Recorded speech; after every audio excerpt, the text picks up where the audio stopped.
Hey guys, welcome to the channel. Today in this video I will be discussing about the steps of research, and this steps of research is very important.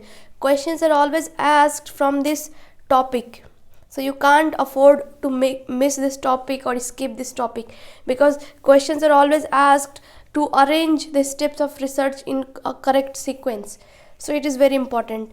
So here we start, and before starting I would like to request those who are watching my video for the first time, please go and subscribe to my channel and hit the bell icon, and those who have already subscribed to my channel, thank you very much.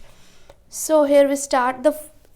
In the first slide I have made a chart of all the steps of research in an order. Okay, so the first step is we have to formulate the research problem.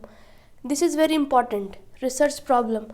Once you are done with this step, then the next step is to prepare a research design. This is a blueprint, and you have to know about research ethics as well, like what are the ethics that you have to follow while doing your research. The next step is data collection instrument has to be developed. It is important.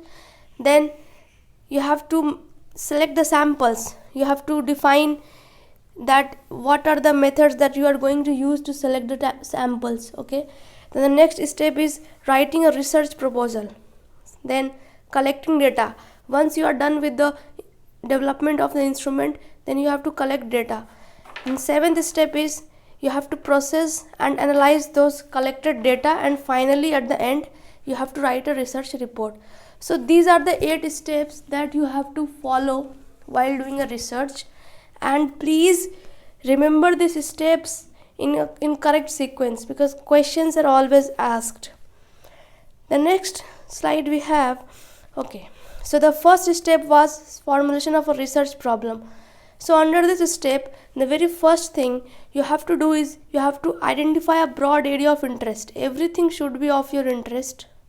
Everything, every problem, every topic, everything should be of your interest. Then you have to divide that broad area into sub areas, and from that sub areas you have to select your area of interest. Okay, then once you are done with these things, then you have to identify the gaps, and then you have to raise a research problem, because if you don't identify the gaps, you will never have a research problem. So this is important. So once it is done, then you have to formulate a broad objective, and you have to then assess and review those objectives. So these steps comes under the first step, that is when you are going to formulate the research problem. The next step is preparing research design. Okay, so it is a master plan. This research design comprises of everything. What are the steps that you are going to use? What are the instruments that you are going to use for data collection? So whatever you are going to do in your research, you have to write everything in this second step, that is research design. So under this, the methods and procedures for collecting and analyzing the needed information are specified. Selection of method of data collection is also mentioned. What are your sources of information, primary, secondary, field work, whatever is that. Then what are the tools, and what are the data analysis you are going to do, qualitative or quantitative. These things, preparing research designs, it ensures 2 things, and these 2 things are very important. The first one is reliability, and the second one is objectivity. These 2 things are being ensured by this second step. The next we have third step, and that is developing data collection instrument. So you have to collect the data instrument, you have to develop the data collection instrument. Why it is important that you have to develop the data collection instrument is because the quality and validity of research is dependent on this research tool. So it's all about research tool. So there are basically 3 methods. First one is observation, then survey, then contact. Under contact method, we have all these mail questionnaires, telephonic interview, personal interview, intercept, focus group. I will discuss all these things in detail in a separate videos. Okay, so for now just know the sequence of steps of research.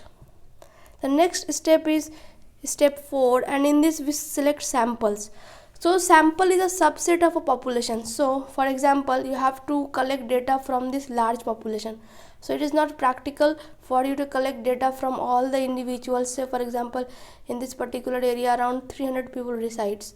So what you do, that you select few, maybe 50 people, and you collect data from these 50 people, but you have to make sure that these 50 people represent these 300 people in general way. I have also made a separate video on this. I will upload it soon, so you will have the detail about this. So under this, the population is denoted by capital N and the sample is denoted by small n. Okay, so this 300 was capital N and this 50 that has been selected out of 300, it was small n. Population can be anything. It doesn't mean specifically the human population. It can be schools, it can be manufacturing unit, it can be anything in the world on which you are going to collect the data. It can be color of clothes, textile, social media, how many hours you spend on social media. Anything can come under the category of population, that is capital N. So what are the factors that affect the inferences drawn from sample? So once we have selected the sample, then we analyze the data, statistics from this sample, and then we give a conclusion. But there are few factors that affect that conclusion. The first one is sample size. If sample size is large, then the accuracy is going to be high. So this sample size and accuracy are directly proportional. If it is more, then accuracy is more accurate. Okay, and the second is variation in population. Yeah, for example, you have this population of 300 people, but it is highly heterogeneous. Like you don't find common characteristics among the people. So in that scenario, the outcome certainty is very uncertain. You can't rely on the generalization that you have drawn from this heterogeneous sample. You have to be very smart in that, so you have to follow a different method for this. I will explain about samples, everything with examples in the next video, so just relax and just know the steps. That's it. The next step is step 5, and it is writing a research proposal. So once you are done with all the steps from 1 to 4, the 5th step is that you have to write a research proposal. Okay, so what is research proposal? It is basically a document. It is simply a document. Fine. And in this document you inform your like guide or supervisor, someone, that what you are going to do in your research, all the details, everything you have to mention in this. So what are the elements that are required to be mentioned in this document? And they are: what is the need for this project, why it is important, what are the benefits, and who are going to be benefited from this project work, what are the type of data that is going to be collected, what are the means, and what is the analysis, whether quantitative or qualitative. Okay, what are the duration, how long this research will go on, 2 years, 3 years, 6 months, what are the facilities that are required, other facilities like funding, everything, and what are the requirement of funds, how much fund is required to carry out this research work. And the other thing is that in that document, that is research proposal, the proposer, that researcher, has to talk about their profiles and credential. Okay, he is not researcher now, but he is in the process. First he is a proposer. Once his proposal is being selected, then he enters the stage of being a researcher. So this was step 5. Next is step 6, that is collecting data.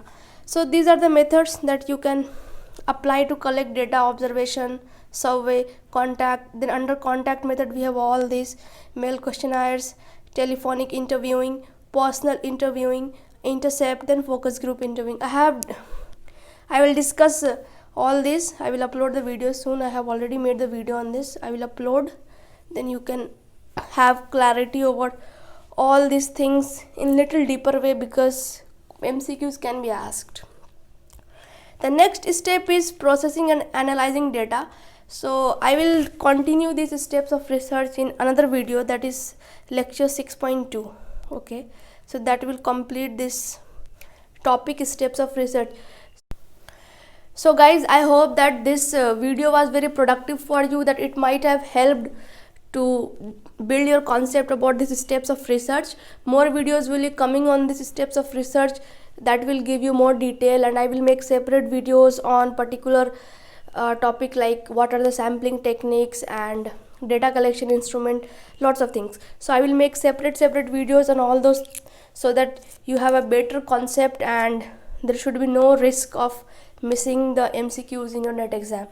So if you really like this video, then please like it, share it and subscribe to my channel. Thank you.